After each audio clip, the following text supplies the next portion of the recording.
In previous lectures, I have told you the antenna gain, but there is a problem that we couldn't show that the this equation right there, because the background was black in that section. The thing was that to find out the antenna gain, you have to first of all find out the relationship between antenna gain and effective area. That is 4 pi AE effective area divided by lambda square, or 4 pi f square A divided by c square, and you know what are the parameters are. So that is the equation of G, or you can see that you can say that the antenna gain. Now coming back to the part of line of continuing to the free space loss equations. As we know, the free space loss depends on the transmitted power and the received power, the ratio between these two. And if you want to find out the logarithmic part of it, so you can take 10 log of the ratio of the power. Then the equation go through to the 4 pi d square divided by lambda square.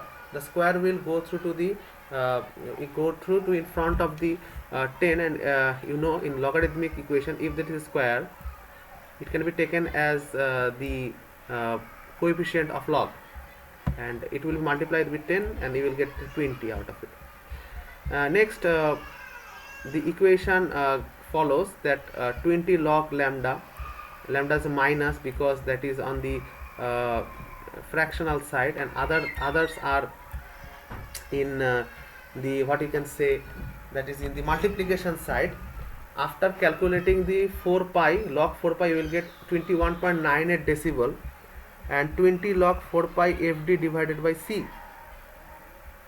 In that particular equation, that 20 log f, 20 log d, and 4 pi, if we take the 4 pi decibels, and c, 4 pi divided by c is the speed of light, calculated, you will get the minus 147.56 decibels. So there are 3 equations most probably are there to find out the free space loss. Not only that, we will get some another free space loss accounting for gain or other antennas too. If we know the gain, we can find out the other free space loss too. What are these?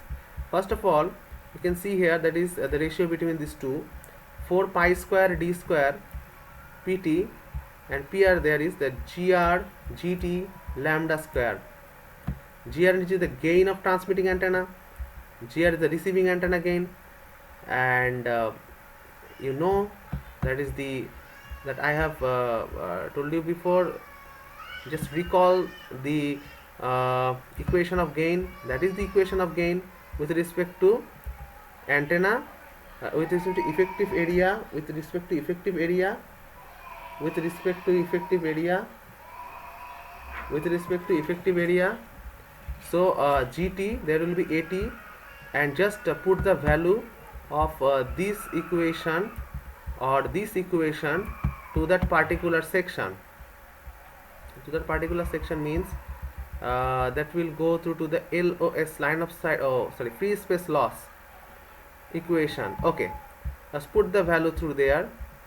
You will definitely get the equations right there, and the final equation will be that.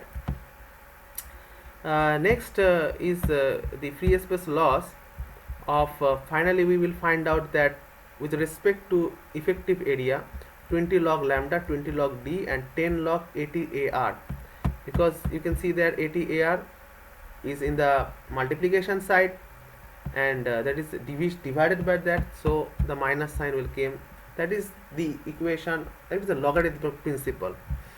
You can easily find out it. Now the categories of noise, these noises are also discussed in the noise section, but we have to discuss again, because in the line of sight, that we will get the thermal noise, intermodulation noise, crosstalk, and impulse noise. There are 4 noises that will face in that line of sight propagation. Thermal noise is a thermal agitation, you know, agitation of the electrons present in all electronic devices and transmission media, cannot be eliminated, function of temperature, particularly significant for satellite communication. There is the equation of thermal noise. Okay, So amount of thermal noise to be found in a bandwidth 1 Hz in any device or conductor is kT, and you know that is kT/Br is the equation. So that is the equation to find out the thermal noise if it is 1 Hz of frequency bandwidth, okay, per Hz. The noise is assumed to be independent of frequency. The thermal noise present in bandwidth is kTB, that is B Hz, and you can see here, if you want to find out in decibel watts, you get that 10 log K and 10 log T, 10 log B.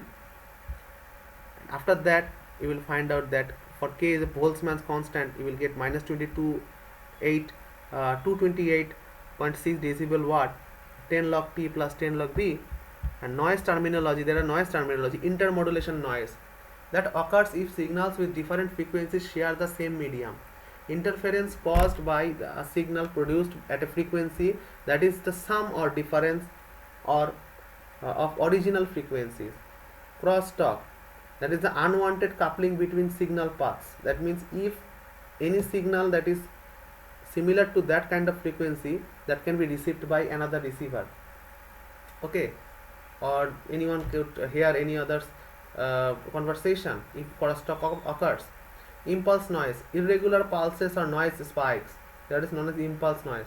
Short duration or and of relatively high amplitude caused by external electromagnetic disturbances or faults and flaws in the communications system. These are the expression of signal to noise ratio. Signal to noise ratio, noise power density per hertz, just put the value, you will get S divided by KTR, and the bit error rate, digital data is a function of EB by N naught.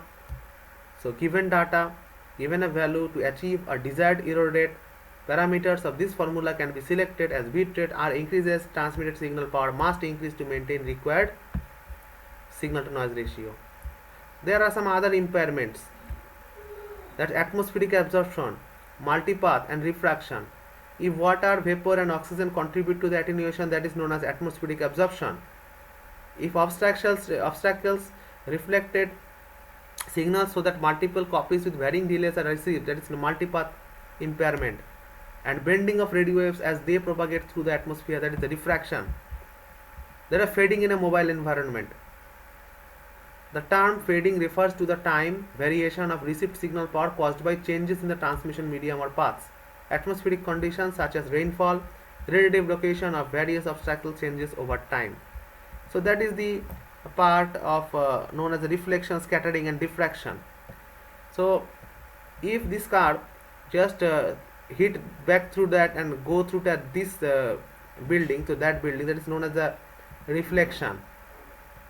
If it just crosses and just, what can you say, distracts in that particular section, that is known as diffraction, because that has been diffracted in certain corner. If scattered means if it hits certain type of lamp post and then gets to the another path, is known as the scattering. Okay, so scattering is the external agitation or external impairment, but this diffraction is quite related to the internal medium, and reflections are too. So there are multipath propagation, reflection, diffraction, scattering occurs when signal encounters a surface that is large relative to the wavelength of the signal, occurs at the edge of the impenetrable body that is large compared to a wavelength of radio wave, occurs when incoming signal hits an object whose size in order to be wavelength of the signal or less, that is the scattering. The effects of multipath propagation is multiple copies of a signal may arrive at different phases. If phases add destructively, the signal level relative to noise declines, making detection more difficult. Intersymbol interference, one or more delayed copies of a pulse may arrive at the same time as the primary pulse for a subsequent bit. That's intersymbol interference.